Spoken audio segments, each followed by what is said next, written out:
Board exam में, यानी चाहे 10 का बोर्ड एग्जाम हो, 12 का बोर्ड एग्जाम हो, मैट्रिक इंटर का एग्जाम हो, किसी भी नाम से आपके राज्य में जाना जाता हो, अगर इस बोर्ड एग्जाम में हम अपने आंसर को सीरियल नंबर से नहीं लिखें तो क्या उसकी वजह से नंबर कटते हैं, मार्क्स कटते हैं, कॉपी चेकिंग में नंबर काटा जाता है? और अगर कटता है तो कितना कटता है?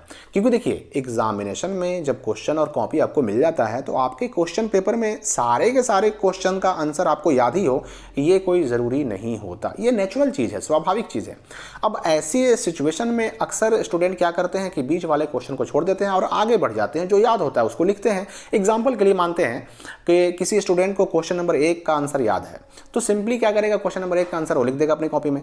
उसके बाद अगर क्वेश्चन नंबर 1 के बाद क्वेश्चन नंबर 2 का आंसर उसको याद नहीं है, लेकिन क्वेश्चन नंबर 3 का आंसर याद है, तो जनरली कोई भी छात्र यही करेगा कि जिसका आंसर याद नहीं है उसको छोड़कर और जो क्वेश्चन याद है उसको लिखना शुरू कर देगा। इसी प्रकार से अगर मान लेते हैं क्वेश्चन नंबर 4, क्वेश्चन नंबर 5 याद नहीं है, लेकिन क्वेश्चन नंबर 6 याद है, तो हम क्वेश्चन नंबर 4, 5 को छोड़ेंगे, 6 को लिखना शुरू कर देंगे और आखिरी में फिर छूटे हुए क्वेश्चन का आंसर लिखने का प्रयास करते हैं, मिला जुलाकर अपने से बनाकर लिखने का प्रयास करते हैं।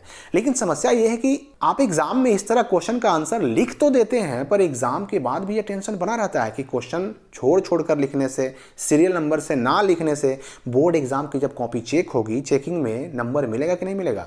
तो इस वीडियो में इसका स्पष्ट उत्तर आपको मिलने वाला है कि कॉपी चेकिंग में क्वेश्चन नंबर जंप करने वालों को नंबर मिलता है कि नहीं मिलता है, कटता है तो कितना कटता है और मिलता है तो कितना मिलता है। तो देखिए, बोर्ड एग्जाम में कॉपी में आंसर सीरियल नंबर से ना लिखने पर नंबर मिलना या ना मिलना 2 बातों पर डिपेंड करता है। पहली बात तो ये कि आपने अपने बोर्ड एग्जाम की कॉपी में जो आंसर लिखे हैं वह किस क्वेश्चन के आंसर हैं और आंसर के साथ आपने क्वेश्चन नंबर लिखा है या ना लिखा है। अगर आपने अपने कॉपी में सीरियल नंबर से आंसर नहीं लिखा, छोड़ छोड़कर आंसर लिखा, लेकिन जहां भी आंसर लिखा आपने वहां पर स्पष्ट क्वेश्चन नंबर भी लिख दिया है, तो आपकी कॉपी चेकिंग में वह आंसर चेक भी होगा और उसमें जितना नंबर मिलना चाहिए उतना नंबर आपको मिलेगा भी। यानी हर आंसर के साथ, हर जवाब के साथ अगर आपने क्वेश्चन नंबर क्लियर लिख दिया है तो क्वेश्चन को छोड़ छोड़कर लिखने से भी मिलने वाले मार्क्स पर कोई असर नहीं पड़ता।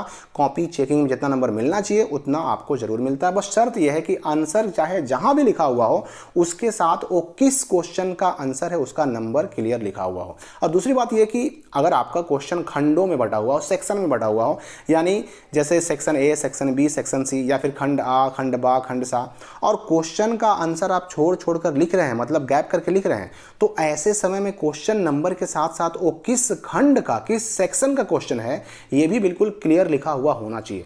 मान लीजिए उदाहरण के लिए सेक्शन ए क्वेश्चन नंबर 2 का आंसर या खंड बा प्रश्न संख्या 5 का उत्तर, ऐसे अगर आप लिख करके आंसर लिखिएगा ना तो आपका आंसर कहाँ है, सीरियल नंबर से है कि नहीं है, उससे कोई फर्क नहीं पड़ता। देखिए, बोर्ड एग्जाम की कॉपी में सीरियल नंबर से आंसर ना लिखने में कहीं कोई प्रॉब्लम नहीं है। बस शर्त यही है कि अगर क्वेश्चन सेक्शन में बटा हुआ हो तो हर आंसर के साथ सेक्शन और क्वेश्चन नंबर दोनों लिखा हुआ होना चाहिए, और अगर क्वेश्चन सेक्शन में बटा हुआ नहीं है तो हर प्रश्न के उत्तर के साथ कम से कम क्वेश्चन नंबर क्लियर लिखा हुआ होना चाहिए। क्योंकि सेक्शन यानी खंड और क्वेश्चन नंबर क्लियर लिखे होने से एग्जामिनर को यह स्पष्ट मालूम हो जाता है कि कौन सा आंसर किस क्वेश्चन का है, उसे कॉपी चेक करने में आसानी होती है। और जब अगर एग्जामिनर को कॉपी चेक करने में आसानी होगी तो उसका फायदा आपको 100% मिलेगा। तो अगर आपने अपने बोर्ड एग्जाम की कॉपी में इन दोनों चीजों पर ध्यान रखा है, मतलब क्वेश्चन नंबर भी लिखा है और अगर सेक्शन में है, खंड में है क्वेश्चन तो उसको भी लिखा है, तो बिल्कुल टेंशन फ्री रहिए। आपको जितना मार्क्स, जितना नंबर मिलना चाहिए बोर्ड एग्जाम की कॉपी चेकिंग में आपको उतना मार्क्स जरूर मिलेगा। सीरियल नंबर से आंसर लिखे हों